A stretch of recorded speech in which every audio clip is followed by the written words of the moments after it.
especially in the offshore region. Christiansand, you have a number of large companies there who provide 90% of the world market in offshore drilling equipment. So you have the platforms. They are, of course, high tech, but even more high tech is the stuff that you put in the platforms to take care of the drilling. You have a platform out at sea going up and down with the waves, 2 or 3, 4, 5 meters. You have a pipe going down, maybe 4 kilometers through the water, and then you have to drill another 5, 6 kilometers into the ground. You have to do all of this safely and in an economic way. So this region around Christiansand, which is called the Drilling Bay in Houston and in Singapore, they sit on 90% of the world market. Unfortunately, that world market took a big dive in around 2008, 2009, but it's recovering now. So this has been a very important industry for our university. And the interesting thing is that a lot of the success of that industry, the ability to provide a full system to those who drill for oil, not just one machine, but the entire system, actually very much depends on IT students or IT engineers, because back in 2000, there was a big industry. Ericsson had one of their main development centers in this region as well. But then you had the IT bubble. But these people did not disappear from the region. They went into the offshore industry, and we saw how that generated a very rapid increase in business.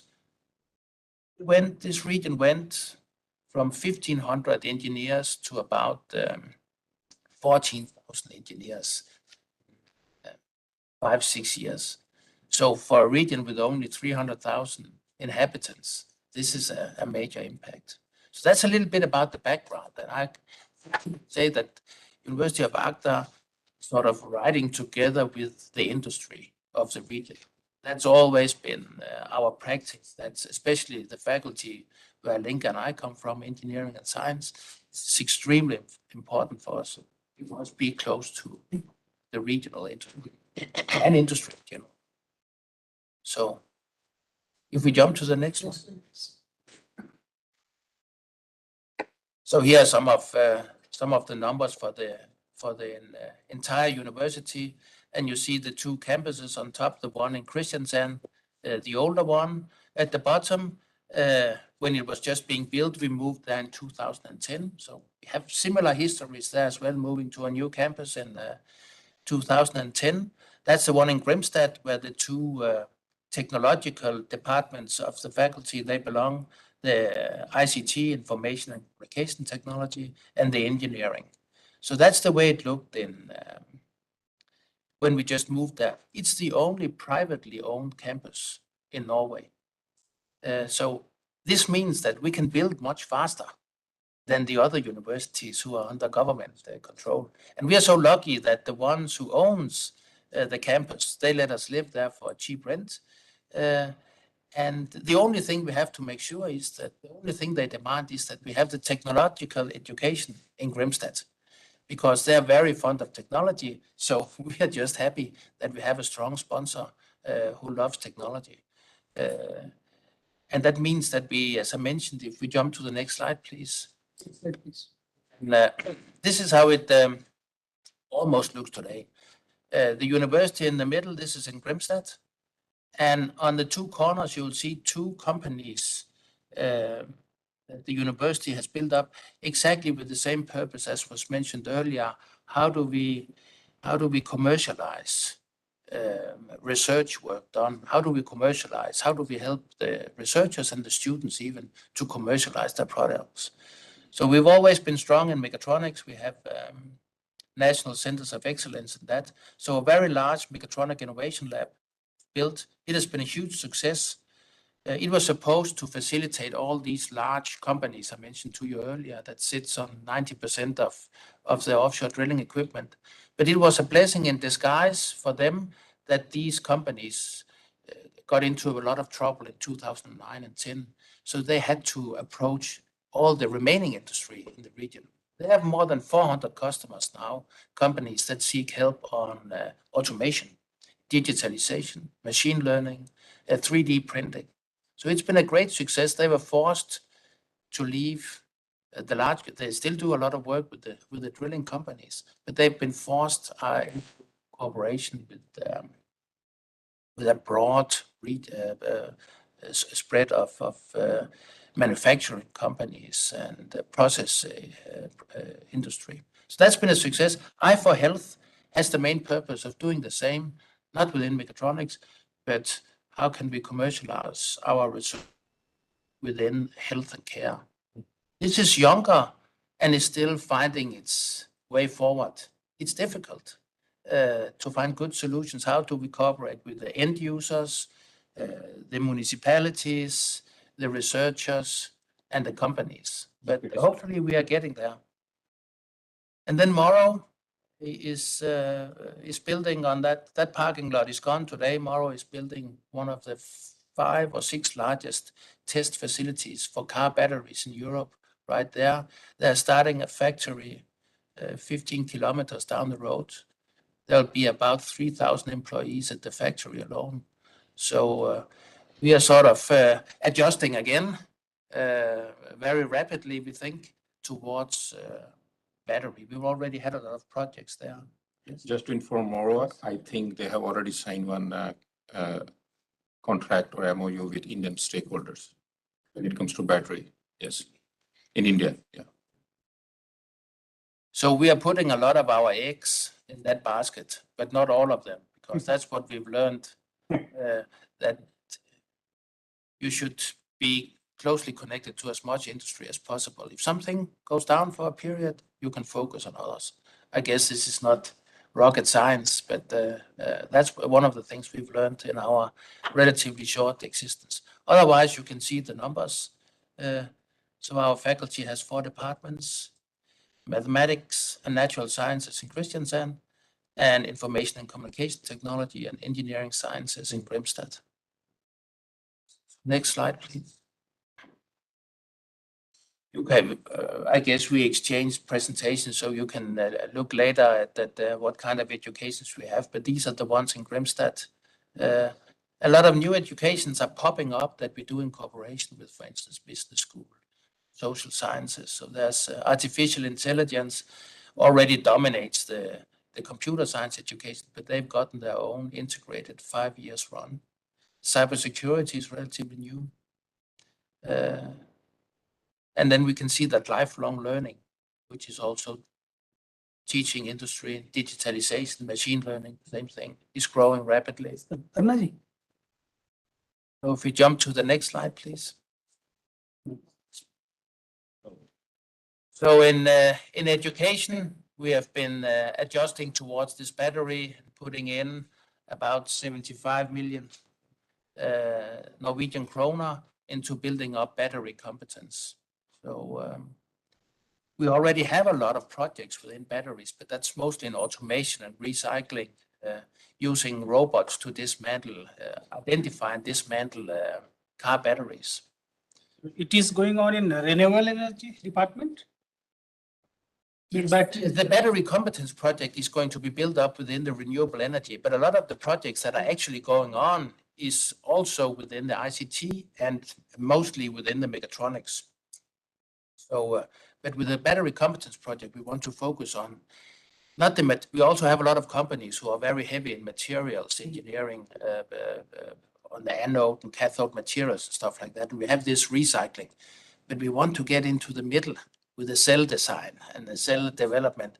And that's where we're focusing on in the battery competence project. And then, of course, we expect that project to work together with what we already have.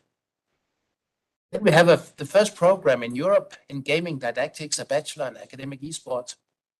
It seems to be really exploding, growing.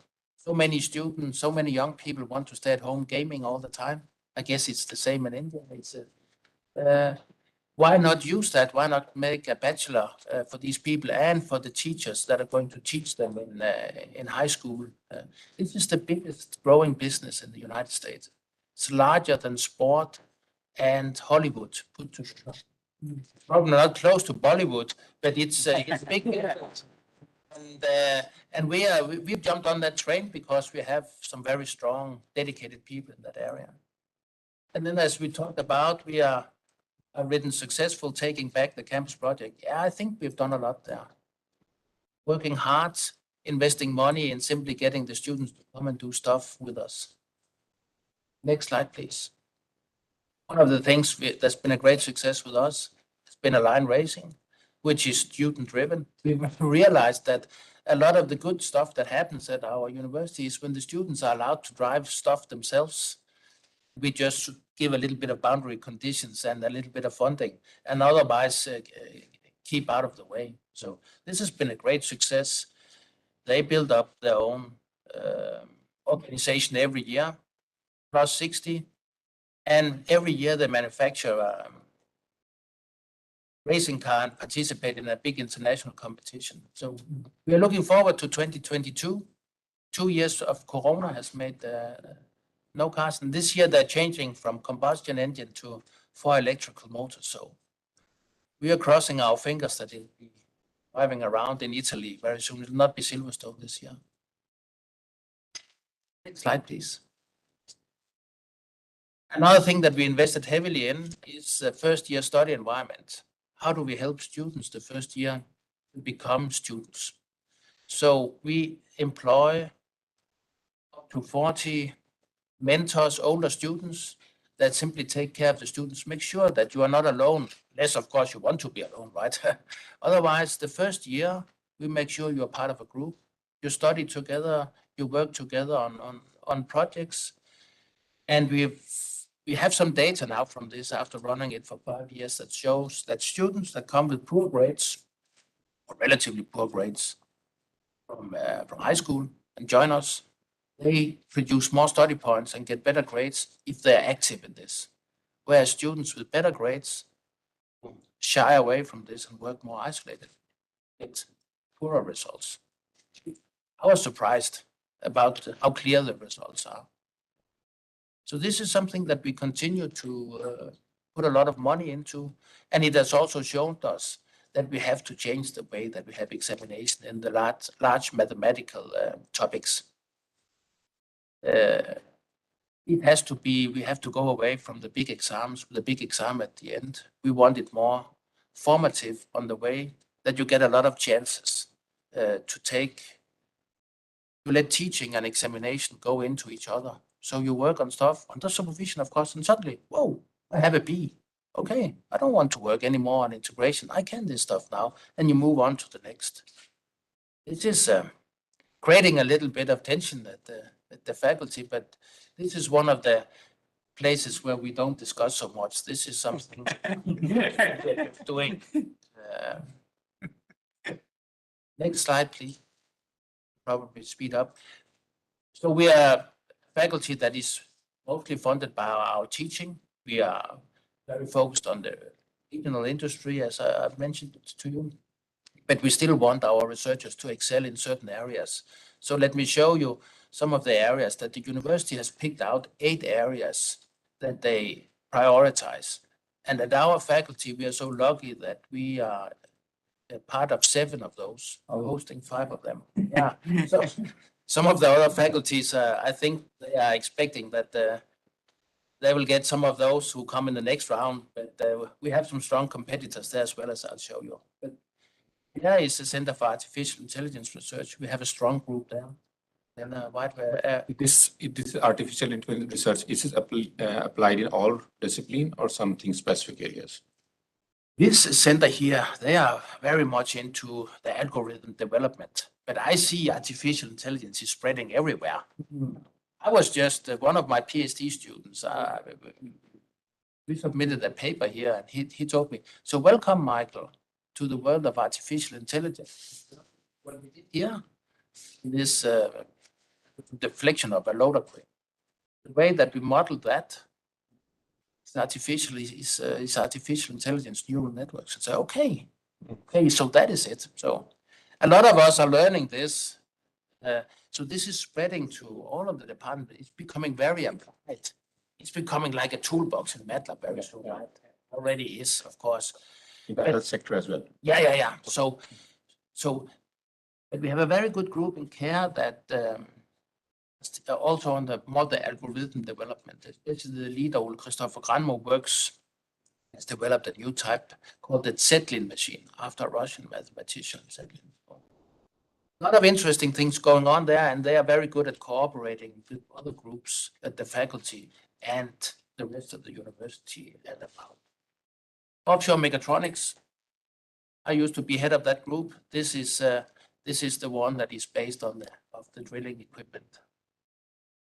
In mathematics, I think we can say we are Scandinavian champions, not in mathematics as such, but mathematic didactics. We get a lot of funding there. It's a very strong group in how to teach mathematics. So if we jump to the next slide, please. We have a very strong group in coastal research. They have a close cooperation with a Norwegian government-financed organization that has 120-year data series on how fishing life has developed along the coast. That gives them some unique possibilities publication-wise. So they are capable of publishing with really high impact journals because, of course, they are very good and because we have this close cooperation. Also, a number of companies involved here, fish farming. Then we have the e-health, which is part of the I4 Health that I mentioned to you, another priority area. And we have two new ones, WISENet, Intelligent Signal Processing and Wireless Networks Lab. They've also reached relatively recently this level at the university where they're prioritized, very much based on the work by Linka, who has now left developed his own group. And we have one in cybersecurity, CM, Center for Integrated Emergency Management. So these are some of the areas that we prioritize because we can't prioritize everything. And we have a couple of areas that we at the faculty support because we know they will probably, pretty sure, both of them will end up being prioritized when the university choose new priority areas in late 23. And that's Linka's group, Autonomous and Cyber Physical Systems, and it's the one in battery technology. So we are supporting them from the faculty, seed money to build up network and so on. Then it's interesting what else will appear. Maybe hydrogen, maybe gaming didactics, we'll see. So that's a little bit about our faculty at the southern coast of Norway. Thank you, Michael. Shall we proceed for the next presentation? Yes, I can. So I can briefly close in. Mr. Linga, for the introduction and opportunity for the bachelor, master, and doctoral candidates and faculty members. So those who have connected with us in online mode, they had to be a little bit careful now. Yes. Over to you. Yeah. Okay. Thank you very much, Santosh. So this is Professor Linga Reddy from Autonomous and Cyber Physical Systems Research Group. We have a broad areas of research, so spanning from the computer vision to thermal imaging to millimeter wave radars to LiDAR imaging and wireless sensor networks. Any sensors, it is a complete end-to-end system.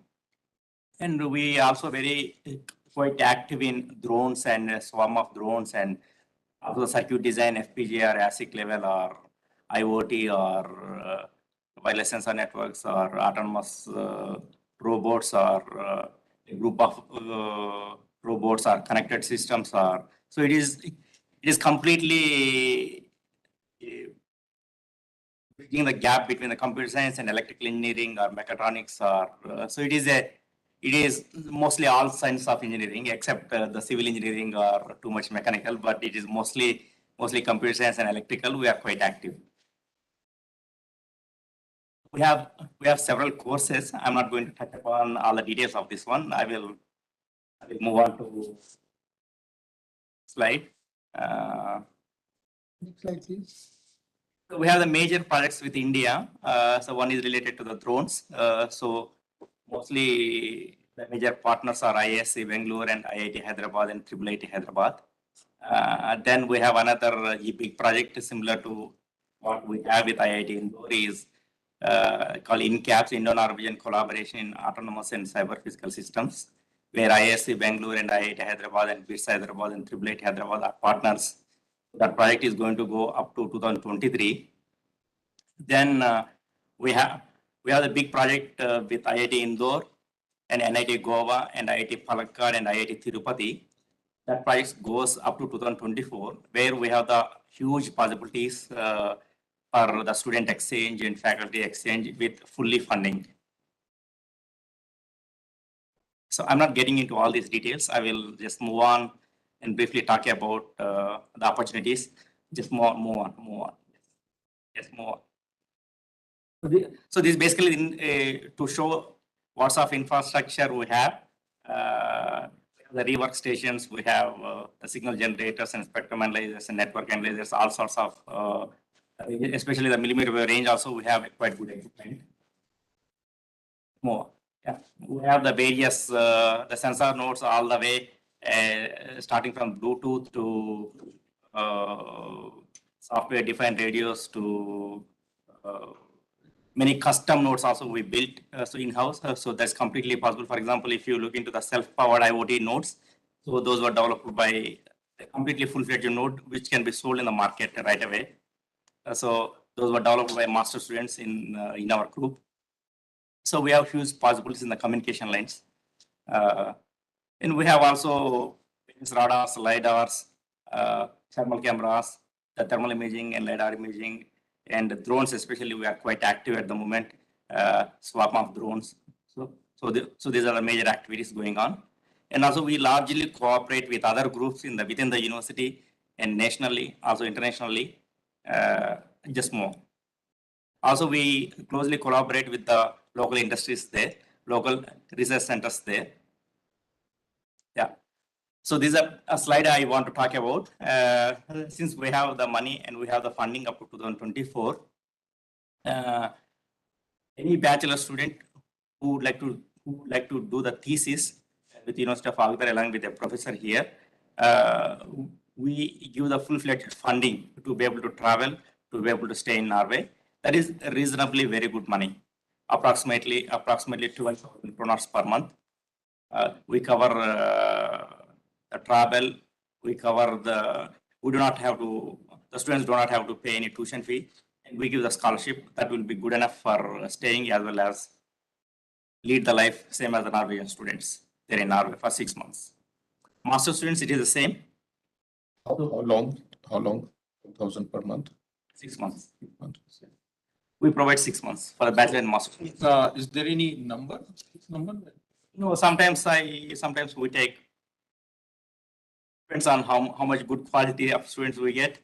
Sometimes we take 3, sometimes 5, it is okay. Sometimes we take only 1, it's okay. So if there are 5 students really interested, really want to make out something, we do accept 5.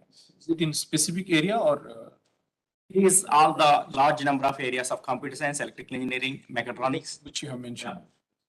autonomous and robotics, those areas. And how long this? 2024, we have money. No, but what is the duration of this? 5 to 6 5 months. to 6 months. Both bachelor and master students, it is 5 to 6 months. For PhD, we are thinking of the dual degree option. For PhD students, we provide the similar, slightly little bit more scholarship, but that can go up to 1 year. So that so that students can get the dual degrees. They can get the degree from the IIT Indore as well as the degree from the University of Agder. Yeah. So then, Since you are inviting IIT Indore's students to Norway. while they recruit a PhD student, they can advertise that is a dual degree. They can stay in Norway for 1 year. We have the funding for 1 year. Up to 2024. It means the latest admission they can take 2023 January. So then we have the possibility for exchange of faculty. For example, any faculty from IIT Indore can visit our campus, but faculty, we have to pay more or we have to book something different than the student. So we usually restrict faculty for about a week or 2 weeks or max 1 month. Because inviting faculty is expensive for us. We have to put them in hotel and everything. We have to pay a little bit more for them. So that's the only reason. Otherwise, also the Norwegian Research Council encourages students to stay for longer periods, the faculty to stay for short periods. Of course, the faculty also have to do their duties in the home institute. I don't think the faculty will come for very long stays. That's the only thing. Sorry to interrupt you. So how this selection is made? For example, if some students wants to come for exchange program, That has to come through Professor Santoshi. He is the coordinator. it's only that faculty Has to- to has to route us because we cannot do micro level everywhere, right? So for example, Santosh Ji is the coordinator in IT Indore for us. He has to do everything for us. We completely rely on him. Then we have the possibility to conduct large joint workshops. We have the money to be able to conduct a large summer schools. I'm talking about the scale of 1,000 to 2,000 students at all places. For example, Indore can take in charge, or Goa can take in charge. NIT Goa can take in charge. IT Palakkad can take in charge once in a time. Or we plan to run at least 2 summer schools, one in India, one in Norway every year. If somebody shows more interest, we have possibility to conduct two in India every year. So those are the broad opportunities we have regarding the funding we have until 2024. If there are any questions, I'm open to answer. this slide is very important. Very important, yes, and excellent opportunities. Can we take few questions from the audience? Yes, sure, no problem. We have time to. Yes, no problem. So the people, those who have connected in online mode, they can also interact with Professor Linga. It's a good opportunity that we have the Norwegian delegation with us. So I'm audible to the online audience. In case anyone has any queries or any suggestions, we love to have.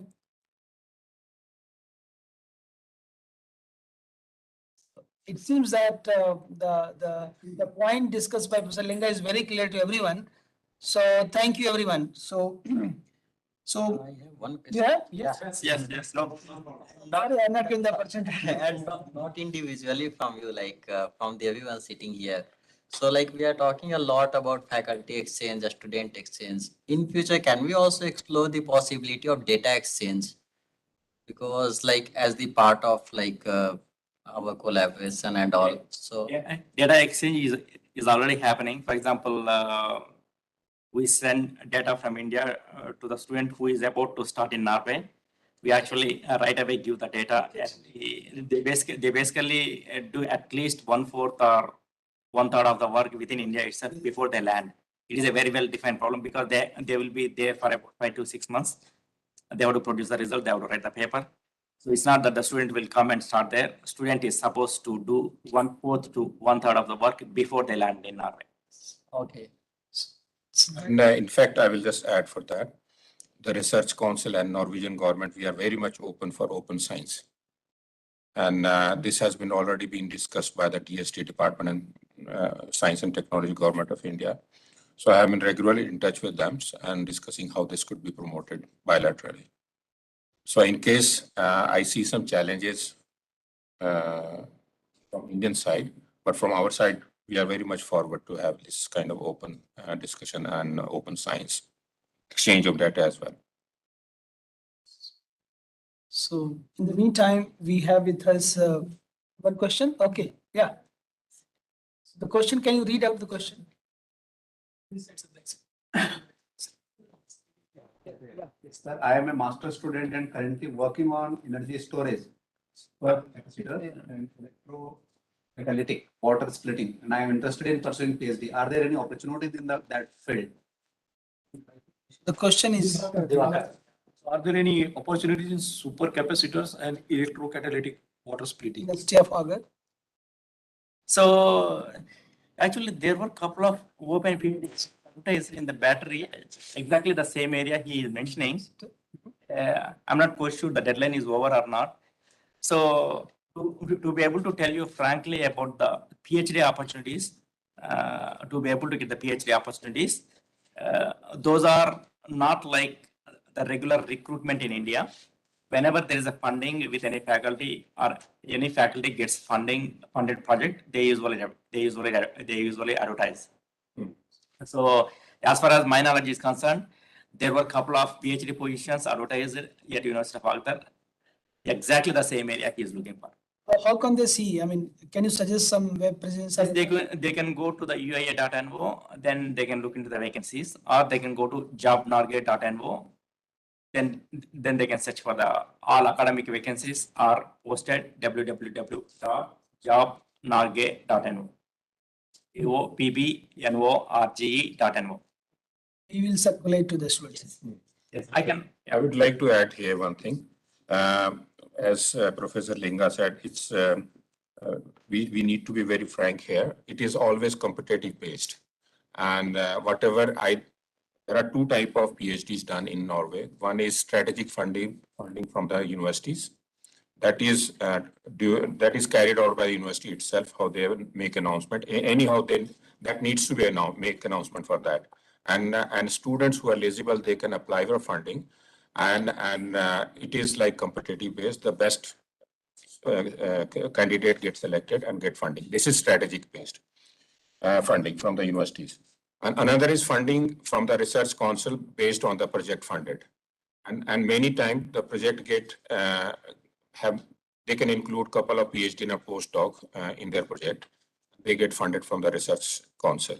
And that should be also by they need to make an announcement for the requirement. And these are the two basic ways to get PhD enrollment in Norway. And for that, as Professor Linga said, jobnorway.no is the one portal area where they can search for open positions. But those people who are interested, they can also go to the studyinnorway.no. Studyinnorway.no. Study in Norway is one word. And you can find the list of the universities, different research institutes where openings comes. And maybe I will encourage people who are interested in pursuing their PhD in Norway. They should either contact the head of the department of each respective university where they find some interest, and ask them some kind of advice, because each Norwegian university, they have got international advisors, and they can guide them properly and find the proper guidance and how they should go forward. This is what I would like to suggest here in my. Thank you, Man. So in the meantime, we have another question. Sir, is thesis work is same as BTech project which we do in our college? If yes, then the student exchange program, this work will be replacing BTech project? Yes. So I respond? Yes, whatever BTech project we are supposed to be done over here, that will be considered as a project. So in the past, we have exchanged couple of BTechs and master students. So in IIT Indore, the system is well established. I hope I have answered to. This can be BT. This will be a part of BT. This will be a part of BT as per academic rules. As per the academy. Is there any other questions from the audience side? Excuse me, sir. Yes, please. Good morning, sir. My question is to Professor Linga. Regarding the bachelor's thesis, is there an opportunity available for upcoming semester? Yes, of course. Yes. Of course. Between the duration of May to November this year? May to November is possible. January to May is May to November. Is after a few months. May to November is not possible, but August to November is possible. August to December is possible. Our semester. Same thing, actually. Janice? Yes, sir. Good morning, sir. Yeah, good morning. It's possible, okay. So it's possible because for that you can stay here, the same project, 1 or 2 months, and then the remaining time you can exchange. It's much possible, don't worry. Yes. I'll discuss with Okay. Linga. All right, Janice. Okay, so I'll get back to you after this. I mean, it's very interesting to know there are a lot of possibilities, for collaborations and exchange of faculties and students. in fact, no, like because of this time constraint, we cannot discuss this in Yeah. detail, but we'd like to have one to go back for time. So maybe we can have one interactive session and where we can discuss these opportunities, how students can apply, how they can apply, what is the selection process. I think we can have, so that like if once we get this clear idea, then we can pass on this to our students when they should apply, how to approach. That would be a good idea, and we could bring in some of the administrative experts to support you on such a meeting and saying like this and this and this, so it's relatively clear, Yes. both for the PhDs and And masters. yeah. I think that's a very good idea. So if there is no further questions, then moving forward, I would like to invite Dr. Maan. Can you open it? And he is from Norwegian Royal Embassy in Delhi. So I request Dr. Yes. Maan to. Thank you. We are happy that we have a long association with Maan, I think more than 13 years when I was in Norway. So welcome to Indore once again. Thank you, thank you. Actually, we have discussed a lot. My presentation is will be focusing most of the things what has been already discussed.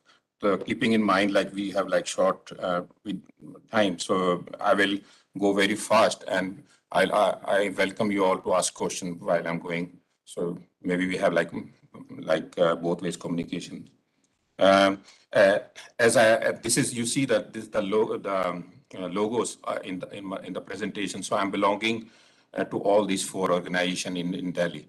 So innovation. So I am a counselor for science, technology, and higher education in Delhi. So so my mandates are. Can you please change the slide, please? Yeah, my mandates are I'm representing also the Research Council of Norway, and this is purely a research funding body in Norway, and in Norway we have only one research council that is covering all discipline, and it makes us both much easier to collaborate with our stakeholder both in Norway and international partners. And we are also providing funding to the industry and beside universities and research institutes. So we have research project funded by the Research Council, 100% funding. We have innovation project where we provide 50% funding and 50% from the industry itself. And we have like national infrastructures and many more.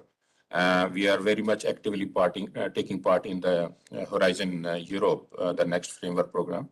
And I will share one slide in this presentation later on. And we are getting funding from the different ministries. The major funding comes from the Ministry of Education and Research. I think if 16, 17 or 18 ministries are providing us funding where we are dispersing this fundings to the different universities and research institutes across Norway as well as international cooperation. And the second one mandate I have, could you please go back? It's Innovation Norway, and Innovation Norway is promoting the research, business, Norwegian business within Norway and outside Norway. And at this moment, we have over 25, 28 Innovation Norway's office across the world, and one of them is in Delhi, in New Delhi. So I'm representing them as well. And Ministry of Trade and Industry and Fisheries, they are providing funding, and this is given to the businesses. And this is also a kind of funding body organization in Norway. And the third one is important, is Norwegian Directorate for Higher Education and Skill. Previously, it was called DIKU, as I mentioned, and now they have changed. Last year, they have changed HKDIR, and they have changed their name. And they provide like enhanced quality of education and skill, and strengthening international cooperation is also one of their priority area. And they get majority of the funding from the Ministry of Education and Research. So beside the Royal Norwegian Embassy, so I have got mandate from these 3, and I'm trying to promote Norwegian and India mutual interest, where we have found and the ongoing collaborations and new possibilities for collaboration in the future between India and Norway. So this is what I'm doing in India. So next slide, please. So this is very important slide for me, and where we have seen that how we can coordinate different efforts to cross the knowledge triangle to bring strength and impact in the society. We have like higher education, and we have research, we have innovation. At this moment, more or less, all these are in a different silos, and we need to make them connection. Especially between academia and industry. There is lack of interest there, and challenges are a lot. And we are trying to establish how this could be minimized, these challenges, and how this collaboration opportunities can be strengthened between academia and industry. So this part has been lacked in this meeting, and I will be happy to discuss with you guys if you are interested. If you have any kind of interest, so we can discuss how this could be done. At this moment, we have over 120 Norwegian companies established in India and doing very well. Most of them are very big companies, and they have already shown interest, like Norwegian students who are coming to India. They can host these students in their companies and help them to learn about the innovation culture, how they need to promote and find. So next slide, please. Can I ask something? Sure, please. Which are the sectors these industry represents? I mean, the IT. All mostly different sectors. We have like oil and gas. We have got paint. We have got shipping, maritime, aquaculture, many more. So CAMBI is there, like in circular bioeconomy is there. Waste management is there. So different companies have got different health sectors there. ICT is there. So different companies are there representing different sectors and disciplines. So this is very important document, strategy launched by the Norwegian government. It is called Norway India 2030 strategy, launched 2 years ago. And Norwegian government has already identified which are the areas we are going to collaborate with Indian stakeholders. These are listed in the bullet points: democracy and rule-based world order. We are very much committed to have like democracy based order in the world. And that is what we are trying to have, like political activities, collaboration with the government of India. Ocean is one of the priority area. It is like deep sea mining, maritime sector, aquaculture, whatever it is required. So everything is included there. Wind energy, offshore, onshore energy sources. A lot of activities are going on, and we have different contributors. Agreements are going on with ministries, Indian ministries, as well as different stakeholders in India. Energy and renewable energy is there, hydrogen is there, climate and environment is there, and of course the research and education is also one of the priority area. We are going to strengthen ongoing collaboration with Norwegian stakeholder, for example, IIT Indore and University of Aghtar, for example. This is one of the milestone we are going to have, and we need to see how this could be strengthened, and not only these three projects what Professor Linga has shown, but we need to have perhaps more projects in the futures. And in that case, we are very much committed to assist you, guide you, whatever we can do from our side. Next slide, please. So this is another strategy where it is called Paranoma strategy, where this is the government strategy for higher education and research cooperation. This was relaunched, updated last year, and now they have included 9 prioritized countries, and India being one of them. So student mobility, good interaction with business sectors, connecting higher education, research and innovative cooperation, as I mentioned in the triangle part. Research-based knowledge to achieve UN SDGs goals. That is also very important, how we can combat societal challenges together, because this is a global challenge. This is not India's challenge or Norway's challenge. This is global challenge, and we need to work. International community need to work on that.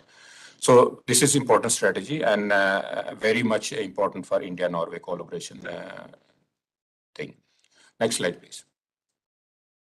And this is white paper launched by the government, and where in 30th October 2020, and ambition for the Norwegian government is that at least 50% of the students, Norwegian students who are studying in Norway, they should go outside Norway for higher studies. This is the ambition for the Norwegian government, 50% of students. Not only for the University of Agder, this is whole Norway. And at this moment, only 18 to 20% students going abroad.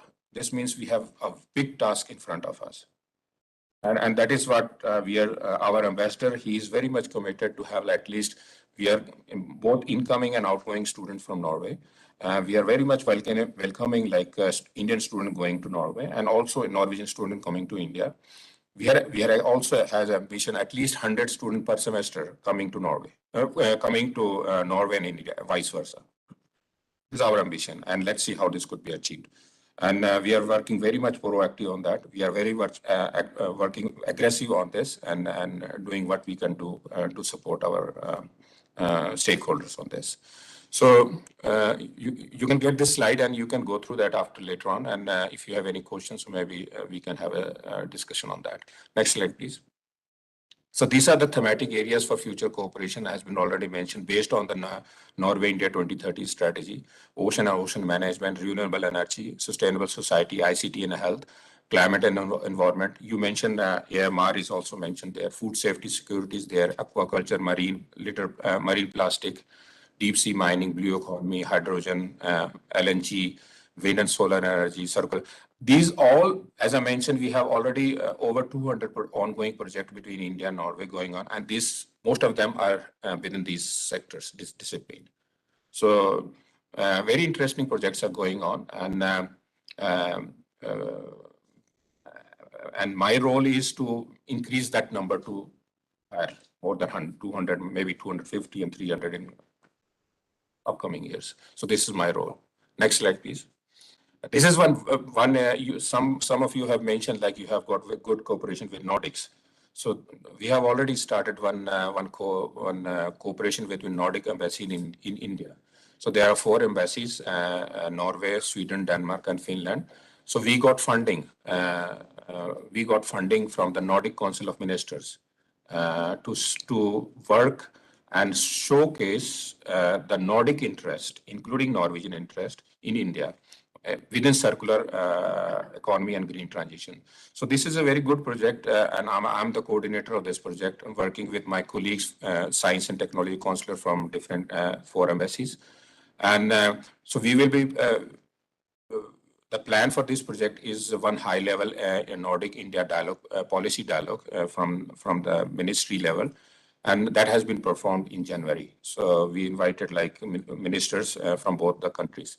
And we had some discussions of what could be done in bio-based economy, circular economy, what is the knowledge gap and how this knowledge gap can be filled.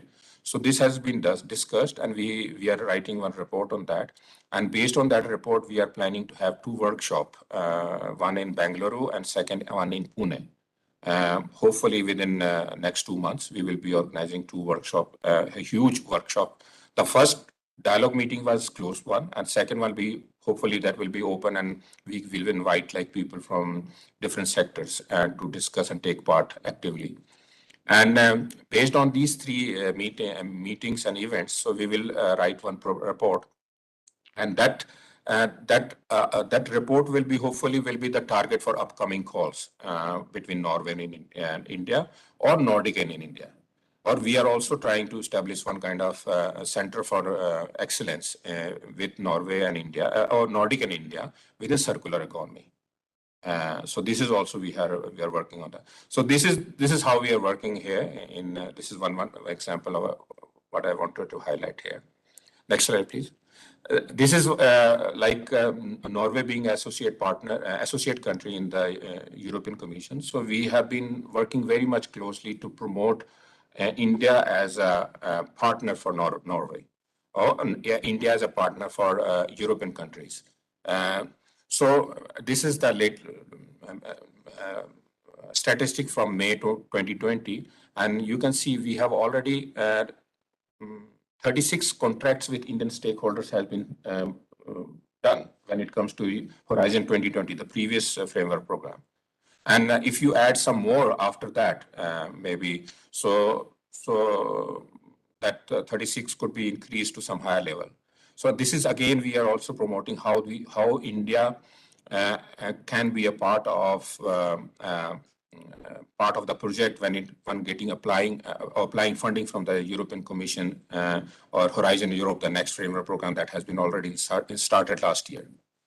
So I'm also very much engaged with EU delegation in India, in Delhi. We are continually discussing how this could be done and promoted. And this could be another opportunity where India, together with Norway, can get funding from EU Commission, as well as Nordic Council of Ministers. Yeah. So there are different areas where you can get funding. Yeah. So next slide, please. So these are some collaboration opportunities what we offer as a team Norway in India. We can be advisor, guidance, and funding, provide funding opportunities. We can help to take dialogue with government partners. We can write some new agreement and MOU, for example.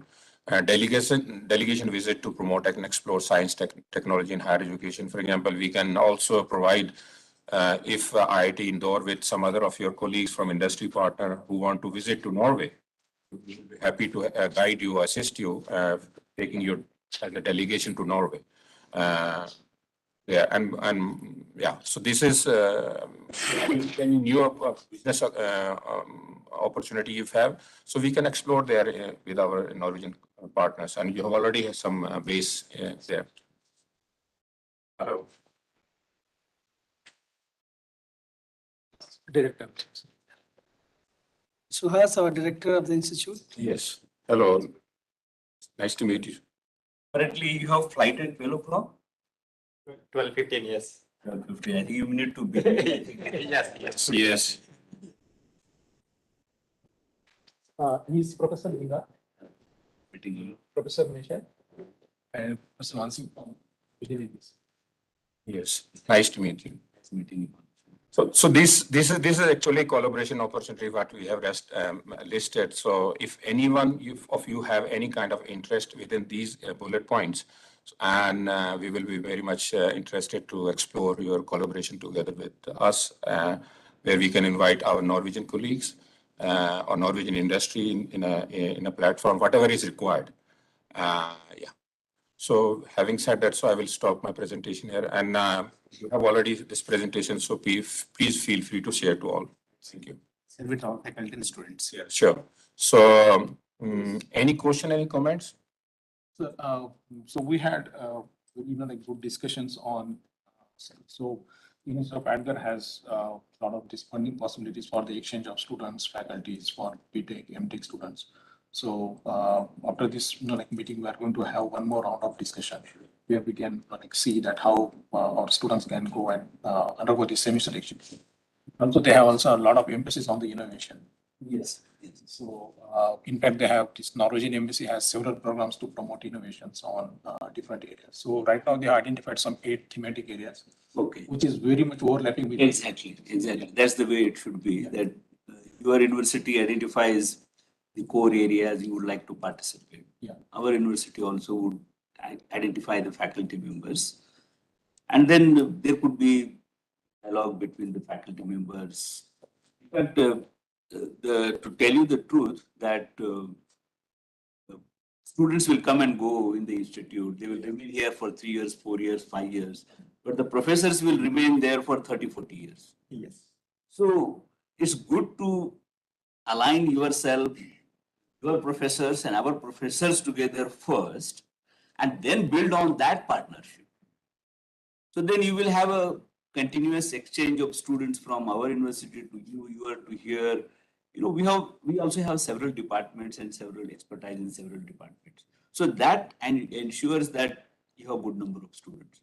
So faculty to faculty exchange is very important. So I would suggest that whatever thematic areas they have given, let's identify the professors who are interested in our side, and then have a joint workshop sort of. I mean, I know that NSF provides some kind of funds for holding this kind of a joint workshop. For that purpose, you know, few of your faculty members can travel to the country here, and then we can have a joint workshop between the faculty and faculty here in faculty. The students exchange is a consequence of that. It comes out naturally as a process we have to set a process, that's where my submission and my suggestion to all of you is that let's set up the process for exchange of knowledge between the faculty members. Eventually, we'll start with this, which will involve the exchange of students, and naturally the process will continue. And that kind of collaborations are longer, long lasting. They are based on faculty basis, then they are long lasting collaborations. If they are based on student exchange, next year we'll have to again come here for the discussions, and we're not getting students, something like that.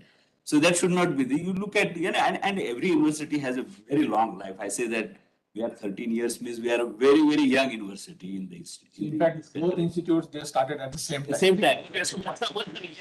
Okay, so that's the best thing. Years older than us. Yes, so that's the best things that we build the foundation, and then then it can go anywhere depending on the synergy, depending on the partnership between the faculty members of university. So In fact, the point which you have mentioned, so we already discussed that point, this meeting.